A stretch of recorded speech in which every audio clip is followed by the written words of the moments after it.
என்ன விளைவு ஏற்படும்? 3 விளைவை எடுத்து பார்த்தீங்கன்னு சொன்னா விவாகரத்து லேசாக இருப்பதுதான் ஒரு நல்ல விளைவை ஏற்படுத்தும் ஒண்ணு. அதே நேரத்தில் சும்மா எடுத்தேன் கவிழ்த்தேன் விவாகரத்து பண்ண சொல்லல இஸ்லாம். அவனுக்கு அறிவுரை சொல்லுது. டேய், பெண்கள் வந்து உன்னிடத்தில் அடைக்கலமா தந்திருக்கிறோம், நீ ஒழுங்கா நடத்த வேண்டும்.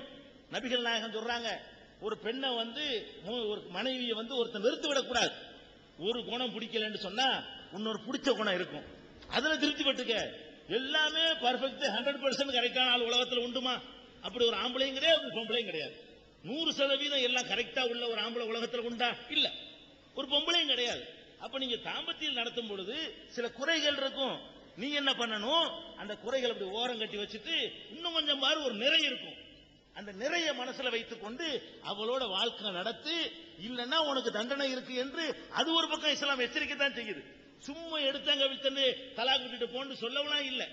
இதை நாம விளங்கிக் கொள்ள வேண்டும். இன்னும் சொல்றேன் கேளுங்க, விவாகரத்தை லேசாக்கி வச்சிருக்கு இஸ்லாம்.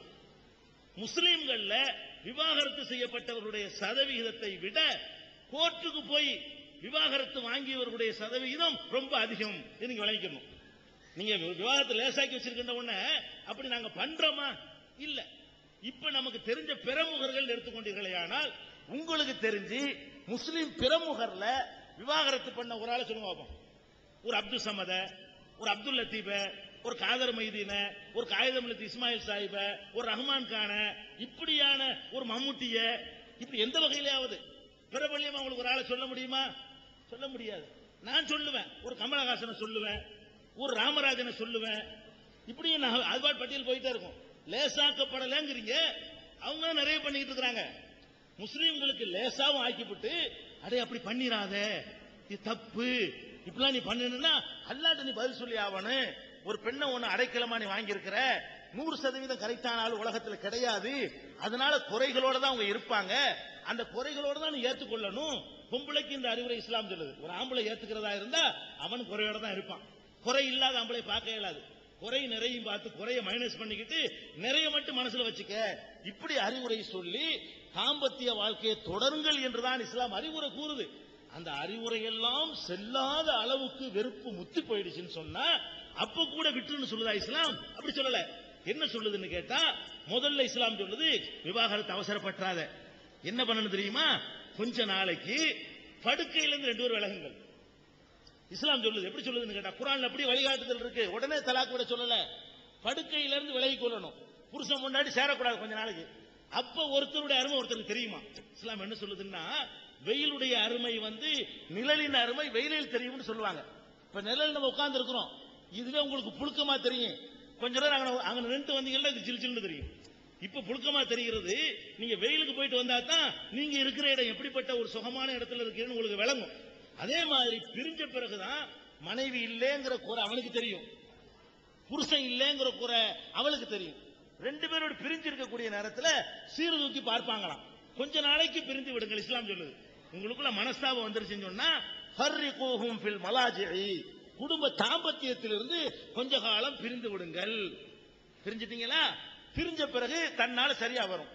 அதுக்கு பிறகு சரியா வரலையா, உங்கள் குடும்பத்தில் ஒரு ஆளு அவள் குடும்பத்தில் ஒரு ஆளு, ஃபபாது ஹக்கமம் மின் அஹ்லிஹி, குர்ஆன் வசனம் இது.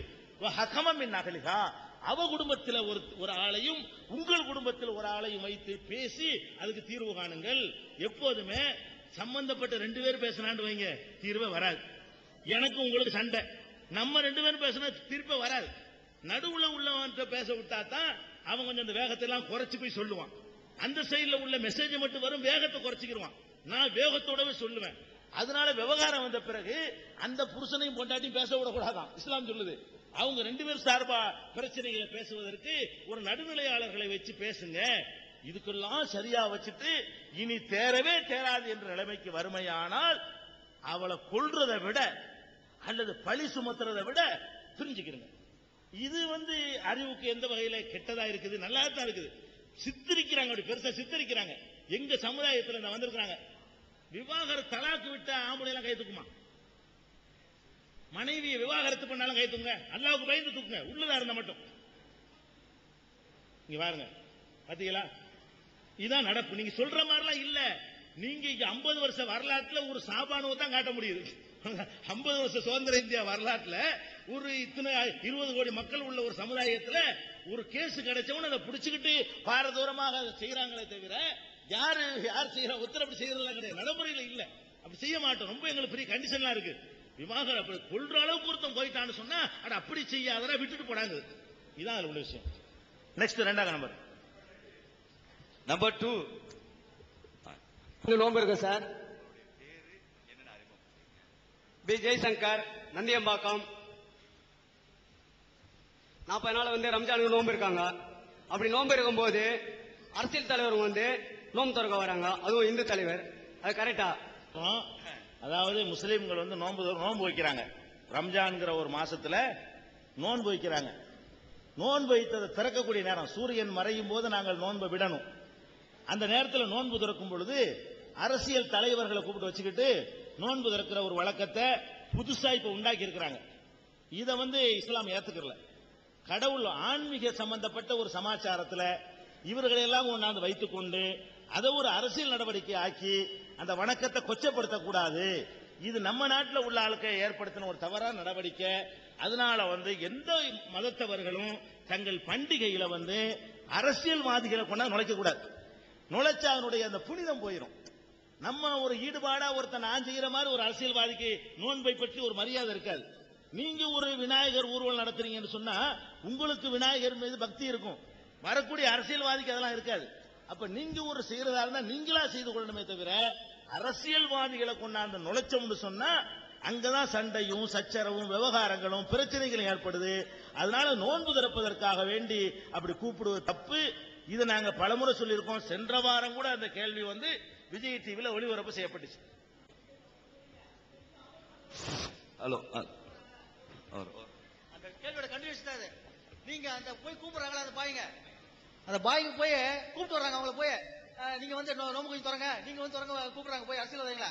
நீங்க போய் அவங்கள்ட்ட போய் நீங்க இந்த மாதிரி கூப்பிடக்கூடாது அப்படியா சொல்லல நீங்க இது வரைக்கும்? அதாவது நான் தப்புன்னு சொல்வதே கூப்பிடக்கூடியதை தான் தப்புங்கிறேன். அரசியல்வாதியை தப்புன்னு சொல்லல.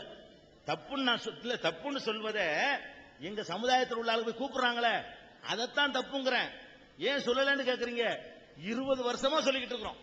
20 வருஷமா மேடை போட்டு சொல்றோம், ஜமாத் தலைவர்களை பார்த்து சொல்றோம், பிரசுரத்தின் மூலமா சொல்றோம், பத்திரிகை மூலமா எழுதுறோம். ஏன் இப்படி ஒரு ஆன்மீக வணக்கத்தை நாசமாக்குறீங்க? பிற மதத்தவர்களுக்கு மத்தியில் இது பூசல் ஏற்படுத்துவதற்கு ஒரு காரணமாக ஆக்கிப்படுறாங்க. நோம்பு கஞ்சி மட்டும் குடிக்க போறாங்க, எங்க இதுக்கு வரமாட்டேங்கிறாங்க என்றெல்லாம் பேசுவதற்கு நீங்க எதுக்கு வழிவகுக்கிறீங்க? அப்படியெல்லாம் நாங்க சமுதாயத்தில் கண்டிச்சுக்கிட்டு தான் இருக்கிறோம். வரக்கூடிய அரசியல்வாதியை நாங்க குறைய சொல்லல, அரசியல்வாதியை சொல்லல. இப்ப கூப்பிடுறாங்க பாருங்க எங்க சமுதாயத்தில், அவர்கள் தான் நான் சொல்றேன், சொல்லிக்கிட்டு இருக்கிறோம். நம்பர் 3.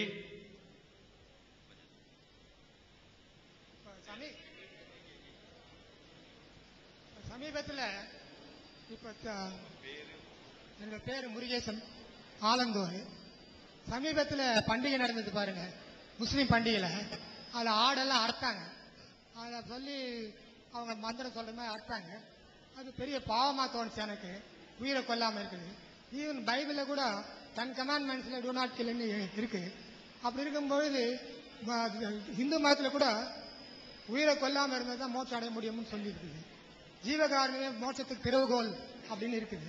அப்படி இருக்கும்பொழுது இது மாதிரி கொலை பண்றது தப்புதான். சரி சரி ஐயா, அழகான முருகேசன் ஐயா அவர்கள் ஒரு அற்புதமான கேள்வியை கேட்டிருக்கிறாங்க. சமீபத்தில் பண்டிகையின் போது ஒரு ஆட்டை அறுத்தாங்க. ஆடு அறுக்கிறதெல்லாம் நாங்க பார்த்தோம். இது ஒரு கொடுமை தானே, ஜீவகாரியம் தானே மோட்சத்துக்கு வழின்னு சொல்லப்பட்டிருக்கிறது அப்படிங்கிற ஒரு கருத்தை அவங்க கேட்டிருக்கிறாங்க. இந்த கேள்வியும் பல முறை கேட்கப்பட்டு பதில் சொல்லப்பட்ட கேள்விதான், விஜய் டிவில ஒளிபரப்பான கேள்விதான். இருந்தாலும் கேட்கப்பட்டதற்காக வேண்டி நம்ம சொல்ல வேண்டி இருக்கிறது. முதல் விஷயத்தை நீங்க விளங்கிக்கிறணும், ஒரு உயிரை கொல்லக்கூடாது அப்படிங்கிறதுல நம்ம சொல்வதாக இருந்தால் அதை 100% சொல்லக்கூடிய நாம் கடைபிடிக்கணும். நம்ம சொல்றோம்னு சொன்னா அதை நம்ம கடைபிடிக்கணும். அப்படி உலகத்தில் கடைபிடிச்ச ஒரே ஒரு ஆள் உண்டுமான்னு கேட்டா ஒரு ஆள் கூட கிடையாது. ஏன் கிடையாதுன்னு சொல்றேன்னு கேட்டா, உயிரினம் என்பது ஆடு மட்டும் உயிரினம்